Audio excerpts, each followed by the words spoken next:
Hey everyone, I'm here with Mike Michalowicz, and Mike is the author of a whole bunch of books, including Profit First. Mike, welcome. Great to see you. Oh, it's good to be with you, Jeff. I appreciate you doing this for me. No, I'm looking forward to introducing you. I was going to say introducing you to my audience, but I think most of them already know who you are. You have a new book coming out. I got to be a reader ahead of time for it. And I'm really excited about this book. And so the book is Get Different. And I'm just going to look at my notes. Marketing that can't be ignored. So, Mike, tell us a little bit about the book. Yeah. So it's interesting. I just flew back from a speaking engagement and landed a few hours ago. With COVID going on, there's not nearly as much as I used to do, but the last few weeks have been pretty busy for me. And what I did pre-COVID and now in this, I guess we're not post-COVID, but new COVID, is I survey audiences around marketing. And it's interesting. I'll ask folks, I'll say, what's your primary source of leads? And the vast majority, hands down, say it's client referral. My customers refer me to someone else. And they say it, and I do too, braggadociously, like my clients love me. They refer me to others. But my argument back to them is that puts us at the whim of the customer, that the customer becomes our marketing engine. And the day that customer decides not to market for us, they leave to work with a competitor, our source of lead flow is done. Most businesses, therefore, are in this kind of peaks and valleys. Like they get a tranche of leads that come in because the prospect referred them. And then there's this dry spell and they're panicked. We need a way to throttle leads. So what I did with Get Different, I spent it's almost about 10 years researching the essential components of effective marketing and what it is and all the unnecessary parts. Most of the stuff we do is ineffective. We follow industry best practices with really not understanding how to leverage those in our own unique way. We do lots of pot shots. Hey, everyone else is doing Facebook ads. I better jump on that too. But we don't go in with a deliberate, simple methodology. So this book has a very core framework, a simple framework to make your marketing permanently effective every single time. Mike, you said that you spent years studying marketing, but you've also spent years doing marketing. Yeah. I mean, it's clear, no one sells the number of books you've sold repeatedly without being really good at marketing. I know Yannick Silver. Dear friend. Okay. I consider him a dear friend too, but perhaps a better label, savior. When I launched my first book, this is back 15 years ago, I never heard of Yannick's name. And I launched a book called The Toilet Paper Entrepreneur. It was my first experience writing books. And the launch day was miserable. I literally sold 0 books, which, to give that some kind of contextual angle, my own mother didn't buy a book that day. So it was like a pretty bad day. And I didn't know what to do going forward. And a friend of mine said, oh, I know this guy, Yannick Silver. It's kind of like this godfather figure in the marketing space. You should talk to him. And he put me in touch. Yannick was beyond kind. He invited me to come down to his house in Maryland, and I drove down and meet with him. And he said some words that just turned everything on end for me. He asked me about my book and the work I put into it. And he said, do you feel what you have is better than the alternatives, the competition? I said, yes, I believe in this emphatically. He said, is the work you've done of benefit to the people that will consume it? I said, absolutely. He goes, is it superior to the alternatives that they're consuming right now? I said, it likely is. I believe my book so much. And he looks at me, he says, then you have a damn responsibility to market the hell out of this. That's the day I realized that marketing wasn't this ego-based thing. It wasn't about being braggadocious about what we do. It's a responsibility that if we have something superior to our competition, if our clients buy the alternative, it may be their problem, but it's our fault. And that just instilled this fire in me. It remains today that I need to market as aggressively as possible because that's the best way to be of service. You've mentioned, you have a phrase that you use, and your mission, and correct me if I don't get this right, but your mission is to end entrepreneurial suffering. Is that? Yeah, well, similar. Yeah. I'll actually show you. I check this little camera trick out. I got a well, it's not the best camera trick. It's a little cheesy, but if everyone's watching, here's my backup camera, but I can pick this one up and move it over there. That's my life's mission. It says eradicate entrepreneurial poverty.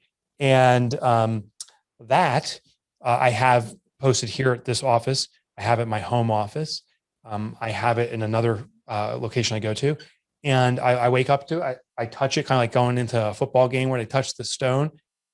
I really believe that's the reason I've been put on this planet. And that's the eternal flame. Like, yeah. I got a market because there's entrepreneurial poverty. And to give that some context, entrepreneurial poverty is where the world perceives us as small business owners, regardless of who we are, as successful. The day you start your business, your friends think you're a millionaire and you're sitting on the beach drinking Mai Tais. And the reality is, for the vast majority of small businesses, it's struggle. We can make more money working a retail job. We're working our tails off. We're sacrificing family, friends. It's all about the work. That gap is what I call entrepreneurial poverty. And my commitment is to close that.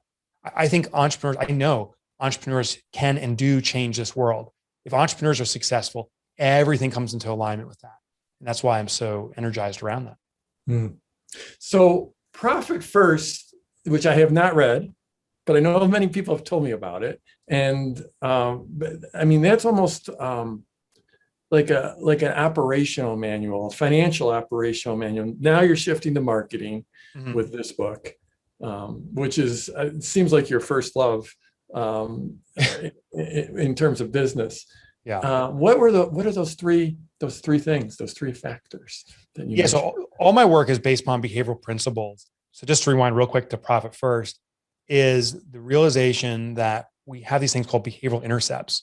If we do a certain behavior, it is very hard to change it.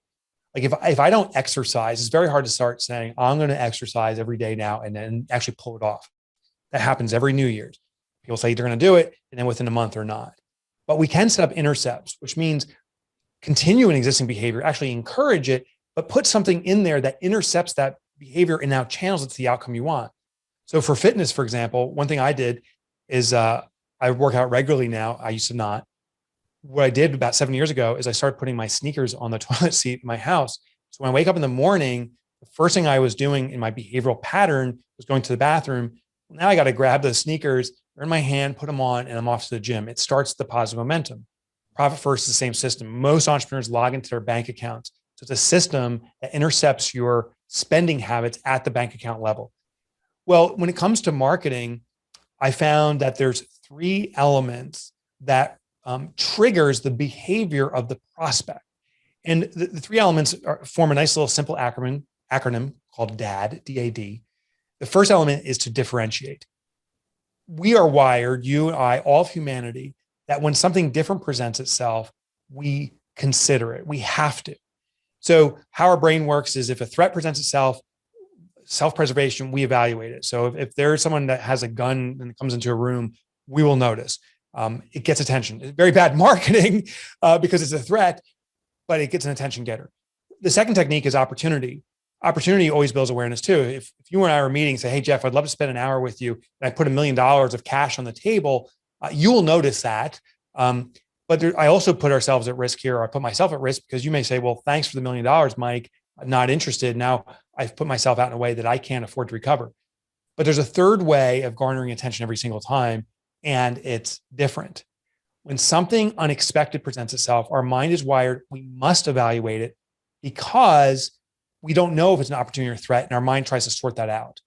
So whatever marketing we do, you can leverage the behavior of prospects by first being different. The second component is we must be attractive. It must speak to that target prospect.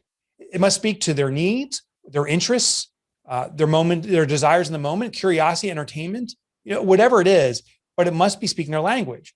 What happens is our brain works at such lightning speed is within less than 1/10 of a second, we make a decision if we should pay attention to something unexpected. Then we go in these 1/10 of a second increments saying, should I stay engaged with this?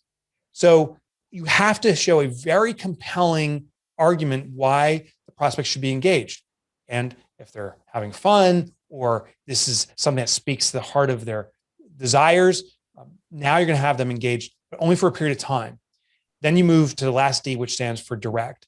And direct is to give the prospect specific and explicit direction. Here's what you need to do next. But there's a key to this. It must be both safe and reasonable. Like Jeff, if you were looking for a new car, and I'm a car sales guy, and I garner your attention, you come into my showroom. If I said, "Hey, Jeff, give me $100,000 first, we'll find the car of your dreams, and I'll make sure it's delivered to you," you'd be like, "Who the hell are you? No way!" Like it's absurd. It's so extreme.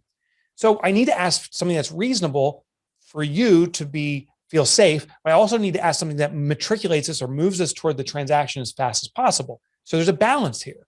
It's probably appropriate to say, if you're willing to tell me what kind of car you're looking for, I would like to ask for your cell phone number so I can text you pictures of our inventory as it comes in. Now I have permission to market to you, and I've moved one step closer to the ultimate transaction of selling you a car. That acronym DAD has to apply to every piece of marketing, and you have to pass all three elements. So you simply say, at any marketing you're doing, does DAD approve, which is a little bit of a creepy kind of mnemonic, but does DAD approve? If you pass the DAD test, your marketing is likely to be effective. If it doesn't, it's going to fizzle out. I've been playing with this idea of fractals, patterns occurring within patterns. Oh yeah. And little patterns, having that, an initial little pattern that can grow and grow and grow and grow and grow. And we see this in nature. We see it all over the place. And it strikes me that with DAD, you would probably want to do that with each piece of communication, right? I mean, for sure. I think in terms of promotions, that might have 14 emails and 3 or 4 videos and 4 or 5 live broadcasts, but within every email, you need to differentiate, attract, and direct. Would that be right? It's absolutely true. It works at the most micro level. I'll give you an example. We're in a little town here. It's like a colonial type town in northern New Jersey. It's called Boonton. And I was walking down to the local deli here, and there's 3 fitness studios in a row. Now, these used to be retail stores, but these fitness studios are replacing some of the retail outlets. There's literally 3 on the same block. 2 of them share an adjacent wall. And I noticed that they all used identical marketing. Every single one has the before and after of their clients. This is, what they look like before and after. We become, as a prospect, habituated to the same thing. And it's true for email too. The first "Hey friend" email I got, it started off "Hey friend." I was like, oh my gosh, I have a friend saying "Hey friend." Like, which friend is this friendly friend? I don't remember. And I was all excited. But when I saw that was marketing, my mind went through the habituation process. The second "Hey friend" I was very skeptical. And the third one I've deleted ever since. I've never looked at it. So what we can do in these emails, or you can do if a gym, is to break that pattern. And the first thing to look at is, what are your contemporaries doing? What is everyone else doing? And that's the one thing that people become habituated to, meaning they're blind to it. So I went to one of these gyms and I said, listen, I can bring in more foot traffic. I'm convinced of it if you're willing to do something different. And what I proposed was, first, get rid of the before and afters, because that's what everyone else is doing. But then I said, let's do something that no one else does. And I used a technique of blending a concept from another industry and bringing in. It's a great way to differentiate. What I noticed is, when I went to like carnivals and stuff as a kid, and with my own children, that the fun houses, probably the most compelling part was walking in, you see those mirrors that make you look like an alien and so forth. I told this gym, we're going to go to a funhouse supply company. They exist. And buy 2 mirrors, one that makes you look short and squat, and one that makes you look lean and tall. And above the short and squat mirror, in big text, we're going to put the word "before." And above the tall and lean one, we're going to put "after." And that's going to be your window display. And next to that, we'll have a sign, because people are walking by now, and you catch an image of yourself. Nothing's more compelling than ourselves, right? So people are like, oh my gosh, they start taking snapshots. Like, look at me before and look at me after. And then there's a sign that says, we just transformed you in the window. Now let's transform you for the rest of your life. Please come in. And foot traffic doubled. That's what we need to do in any element of our marketing. Look at what the standard is. And that's the one thing not to do. Then look to differentiate. And to your point, every single email needs to stand out. Every single one needs to pass this framework to engage our audience. So you just gave a great example of, one of the examples you gave was looking to another industry for an idea. Do you have any other simple hacks for coming Oh, up? totally. Yeah. It's my favorite thing to do. And I call these experiments. And that was an important nomenclature. I found when I was telling people, oh, let's try a marketing idea or concept, there was overwhelm. An experiment allows us to fail. And most marketing, when we're trying something new, won't work out as expected. And if we deem it as a failure, we may never do it again. But experiment, that's part of the nature. That's how you grow. I just did something. I started doing this about a month ago, and it works amazingly well. I was on a flight down to a speaking engagement, and I turned my phone on, and I looked, and I noticed that the United Airlines Wi-Fi popped up, but also the people sitting around me. And one person had a joke hotspot that said the CIA. Super cute. But I'm like, oh, that's interesting. I can see other people's phones. What if I had a hotspot equivalent that said, buy, get different at Amazon, like the call to action I want? So what I did, it's actually in my car. I have a WAP, a wireless access point. You can get them for like $25. I bought, or actually I was gifted a battery to charge a cell phone that the WAP plugs into. And I can run a WAP for like 4 or 5 hours. And the access point is buy, get different on Amazon, the book I wrote. Now, when I go to a conference, I walk in the morning with my bag, I put it down at the AV booth, and the 100 or 1,000, whatever people walk in the room, the first thing they're doing is hopping on the internet and they're seeing my book listed. When I get on the airplane, unfortunately, I travel so much, I usually get on pretty early on board. I have that thing activated. When people are hopping on, the entire plane is seeing my message. Now, does it pass the DAD test? Next question. Well, it's definitely different. Is it attractive? It's diminishingly attractive, but the first time you see it, it invokes curiosity, which is a major attractor factor. Like, what is this all about? If you saw it 100 times, you start becoming habituated to it. So the first time someone sees it, it's compelling in curiosity. Does it direct them to do it? Well, it's implied in there. Go to Amazon and buy this. Does it mean they'll do it? Unlikely, but I've planted that seed. And now there's the cost benefit. The entire cost, that WAP was $25. The battery is free. So my in cost was $25. Took me about 10 minutes to set it up. And that's it. I even charge the battery when I'm on the airplane. So I'm not even paying for electricity. So a $25 experiment now is potentially being exposed to hundreds or thousands of people at a time. It's a worthy experiment. But the last part is also we got to seek affirmations. And it's happened. I've had people come to me at events saying, do you know the conference is promoting your book on the Wi-Fi system? I'm like, I had no idea. And I've seen on the airplane, people, scrolling through, the passenger next to me actually on the flight here was scrolling through, and I saw it listed there. I don't know if she saw the name specifically, but I knew her phone accessed it. So that's another idea that I've been doing recently. Very cool. And I mean, I would also at a conference, I mean, it's the perfect target market for you. I mean, right. Especially if you're speaking there, it's like, holy right. cow. Right. So then you go up and you do the keynote a few hours later, and it's called the priming effect. So the priming, I know you're familiar with this, but just the basic is we put significance in what we see first. So if I put 5 words in sequence, like, wonderful, kind, neutral, bad, evil, what do you think of this person? If you see it in text, you'll actually lean toward they're a good person. But if I put the same words reversed, starting off with evil, we'll likely say this is a bad person. Now, the thing is, it's the exact same 5 words. They all have equal weighting, but our mind, using the priming effect, puts more significance in what we see first. So if I'm the first one to have this kind of Wi-Fi marketing out there, I've primed the audience, and then it gets affirmed when they see me speak, to your point. Mm-hmm. In your book, you had one example of the ownership of this question might not go anywhere, but you had an example of someone who owned a minor league stadium or a minor league Savannah Bananas, baseball. yeah, Jesse. Yeah, and that was just a very. Can you just summarize that story real quick? I encourage anyone listening to this podcast to at least Google this company. Secondly, if you get a chance to go to Savannah, go and watch a game, because they are redefining baseball all on marketing. So Jesse, the owner of this company, what he does is every week they have an ideation session.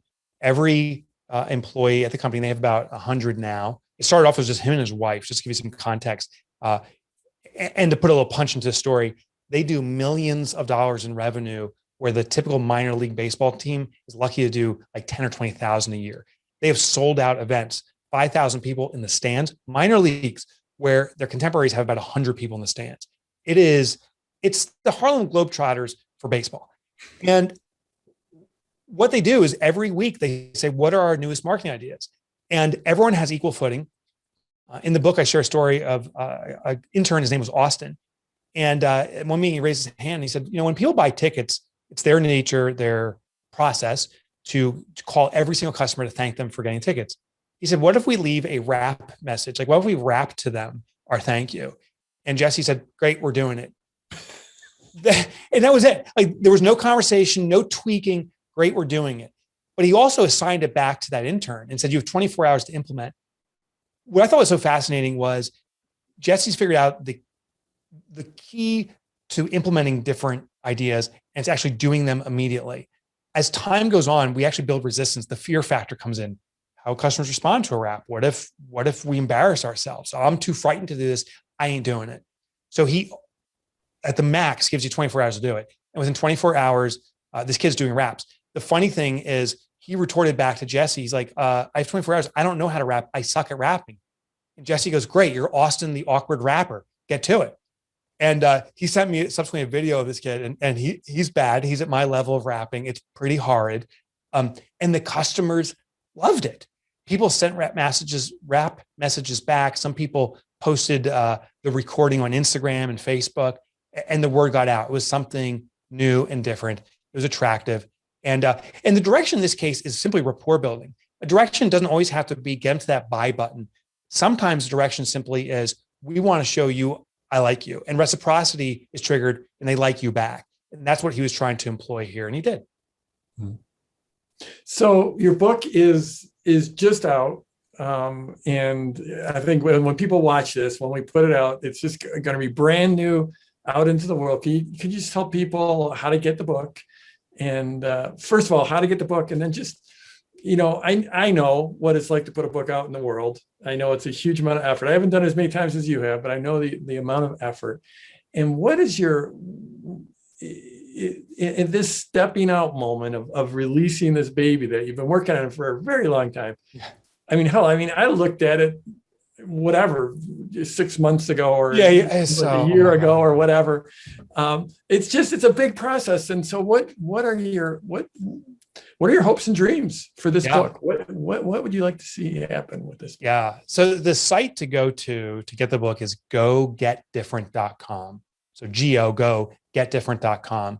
And there are free resources. There's actually case studies there, which I think are very compelling. Kind of like that mirror case study. Mm-hmm. There's other ones that you can replicate too.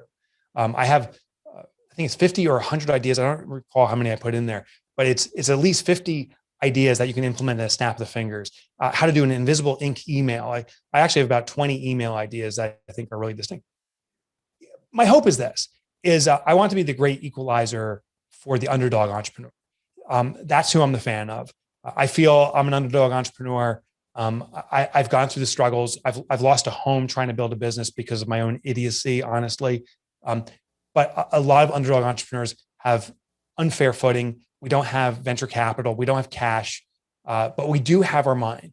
And I want this to be the inspiration point to getting noticed.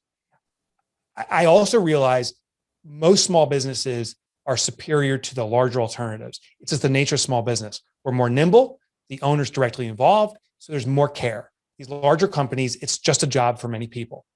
And therefore, I think our clients and prospects are being compromised if they're going with the big players when they should be going with you. And that's why I want Get Different to be the great equalizer, to get small business noticed and to get the business. So all that stuff's at gogetdifferent.com. Yeah.